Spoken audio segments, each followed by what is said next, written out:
Hi guys, how's everyone doing today? Ajabada Kimcho. Adsub Keseho. So today I'm going to be discussing the Venus's transit in the sign of Virgo, which happens to be its debilitation sign as well. So this transit occurs from about September 25th to about October 18th. Okay. Now, Venus represents what? So Venus is the planet of enjoyment, right? So we all have natural enjoyment, which is including but not limited to the energies of like Libra and Taurus, right? Which is like enjoying the company of people, enjoying luxuries, food, etc. So wherever Venus is in your chart, most likely is kind of where you're trying to find enjoyment to some extent. Okay.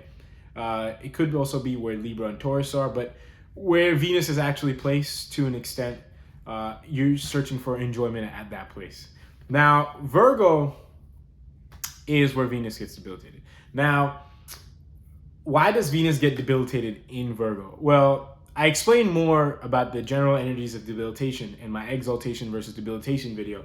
But at a general sense, Venus gets debilitated in Virgo because you are not going to, Venus is not going to find any long-term, key focus on long-term happiness in Virgo. Okay? Or, like I said, Venus represents enjoyment. So you are not going to find any long-term enjoyment in Virgo. Okay? This is why Virgo is the natural sixth sign, and the sixth house is the only house that's an Upacha and a Dusthana. Okay?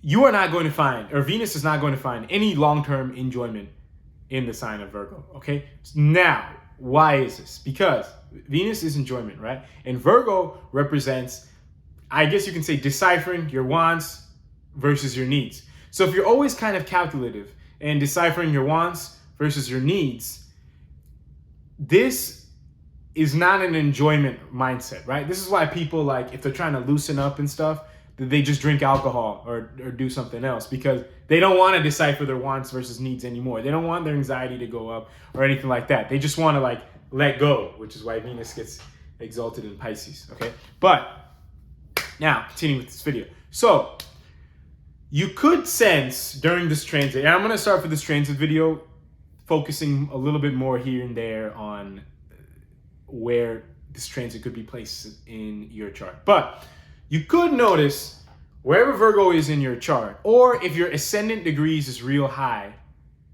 then Virgo will move back one house in the Bhava chart. So wherever Virgo is in your Bhava chart, okay, which is most likely where it is in your Lagna chart, unless your ascendant degrees are real high, then it's the house before. But wherever Virgo is in your chart, you could feel your search for enjoyment is coming from that house where Virgo is. But you could feel, like I said, you are not able to achieve any enjoyment or any long-term happiness in that house, which is kind of what you will feel throughout this transit. Okay? Or, yeah, I'll leave it at that. Now, I know the number one thing is going to be, oh, well, Mercury is with Venus, right? I've heard of this niche bung thing. What doesn't that, offset the debility? Absolutely not. So, niche bung yoga is what? I'm not saying what it is literally or what it might say in the books. I'm telling you like what it actually is, like with an analogy or an example or in some way that you can actually relate to it and understand it. So, Venus getting in Virgo. Let's just say a planet is, and niche bung is not just for a planet in debility. It could be a planet in its opposite sign. It could be a planet in, actually not so much opposite sign, but the concept of niche bung is not just for debility, okay? With any planet in a harsh situation, sometimes a planet, not necessarily the ruler of that sign, but sometimes a planet in a certain sign could be not that good, but if another planet comes to that same sign with the planet, it could do a lot better, okay? Now, niche bung is just a specific example of a planet in debility, and then the planet that gets exalted there or the ruler comes in and helps it out. But I just want to let you know that a planet could receive support in any sign with a variety of different planets. I just want to make that clear. Now, and the reason why I said opposite sign, it doesn't necessarily work, because if a planet is in its opposite sign and its ruler is there, the opposite sign energies get real strong, and sometimes that's not the best case. But anyways, Venus, it's in Virgo, right? So it's calculating wants versus needs. You're not able to enjoy things like this as much, right? Now, Mercury comes in. Usually what happens in Nish Bang Yoga, or I guess what you could say, an analogy that you guys could relate to is, okay, if a planet is in debility, you could say, okay, the planet is really not supposed to be here. Okay, let's just say you walk in someone's house, or you go in someone's room, or you go in someone's office, and you're really not supposed to be there. You are not having a good time. Okay, this is Venus in Virgo. Now, what this happens is, let's just say Mercury is the ruler of that house or that office or whatever, and it comes in and it says, and it's doing real well here, and it's saying, Venus, hey, you're really not supposed to be here. Let me help you get out, or let me just help you deal with this situation while you're here. That's kind of what happens, right? So the point I want to make is, it's not like the Venus is going anywhere. It's not like it's having any more fun in Virgo or anything like that. It's just being aware that, yeah, look, I'm really not supposed to be here, and these are kind of the ways that I can deal with this situation. But the situation does not change. So just want to make that one thing very clear. Now, let's go back to Venus now.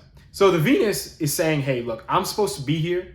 I'm not supposed to be here, but I'm with Mercury. So in Mercury, it's technically retrograde when this transit starts, but it's moving pretty slow because it's the end of the retrograde, and it'll stop going retrograde about a week into this transit. So I'm going to ignore the whole retrograde factor here. If you have any questions about that, you can just let me know separately. But Mercury's here. Venus they're close.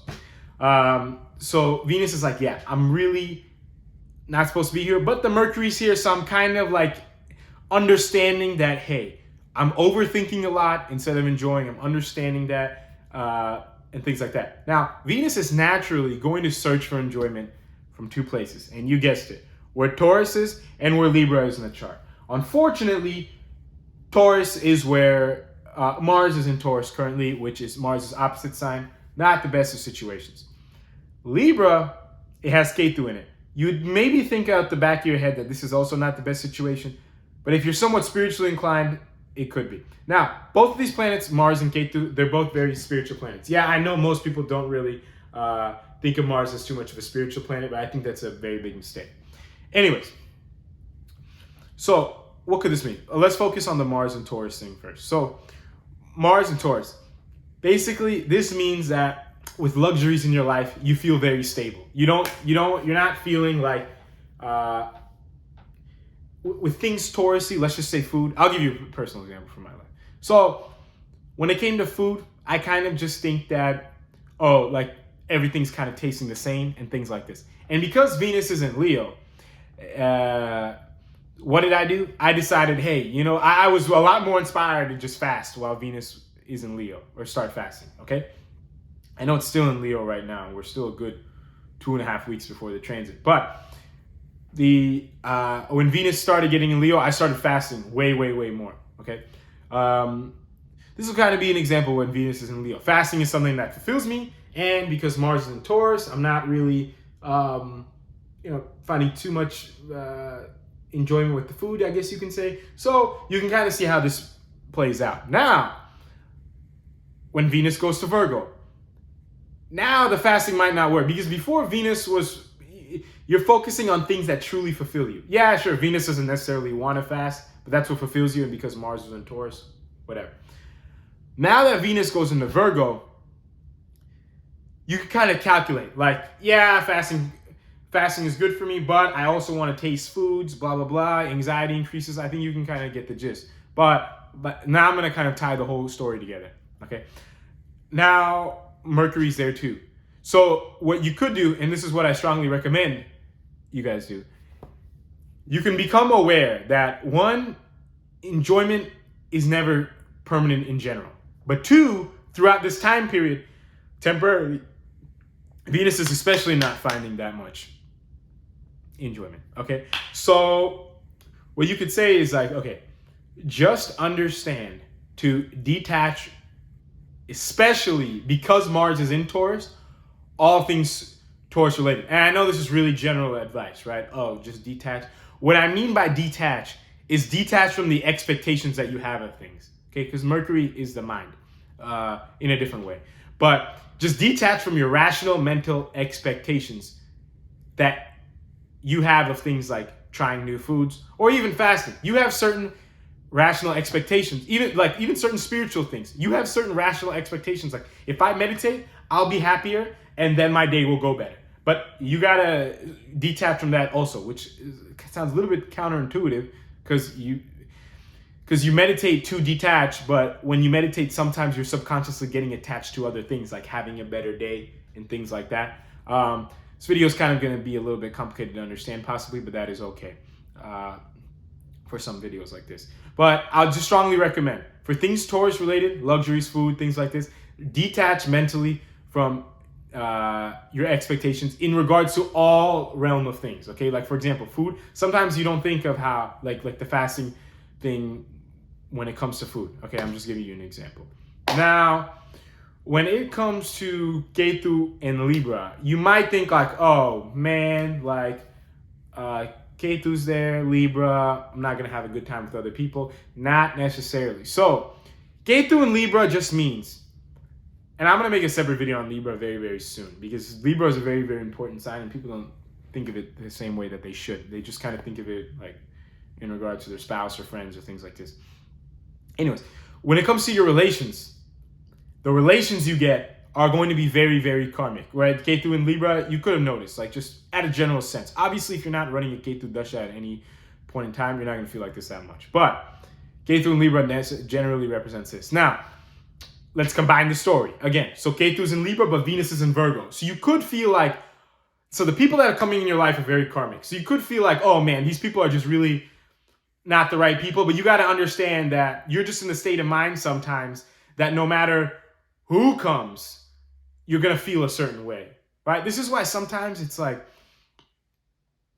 oh, at this job, like these people were not good, but at this job, these people were amazing. Well, sometimes it's the people, yeah, but sometimes it's just like, just in your life, you were just meant to, or you were just in the state of mind not to appreciate people or vibe with people due to like attraction, energetic reasons, or things like this. But my point is, sometimes if we don't get along with certain people or some bad things happen, we tend to blame it on certain people or things or situations or things like that. But what I'm saying is don't do that, because with any situation or any person, in the right circumstances, it could be fine.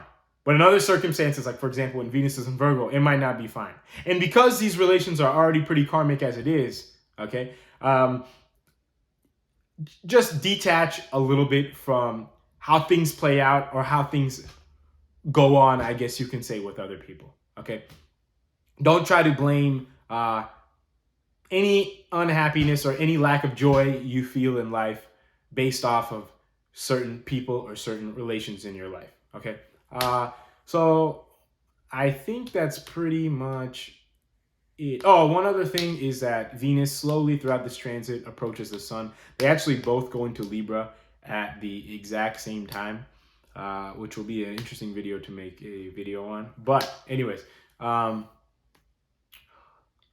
yeah, just understand that as Venus gets closer and closer to the sun throughout this transit, the ego could get a little bit more frustrated about not finding enjoyment, because who doesn't want to be the main enjoyer of life, right? Everyone wants to just enjoy. No one wants to feel any sort of anxiety or any sort of like lack of material fulfillment, I guess you can say, in life. Okay, but just understand that this is getting more and more intense. You just have to remember, you are not the ego. You are not your thoughts. You are not your emotions. You are not your pride. You are not any of those things. Okay, just understand that ego could get more and more, try to get more and more involved, but we could spiritually elevate ourselves to deal with that more and more. Okay. So I think that's really it now for this transit. If you have any questions or comments, you can feel free to let me know. And until next time, I'll talk to everyone later. Thank you very much for watching.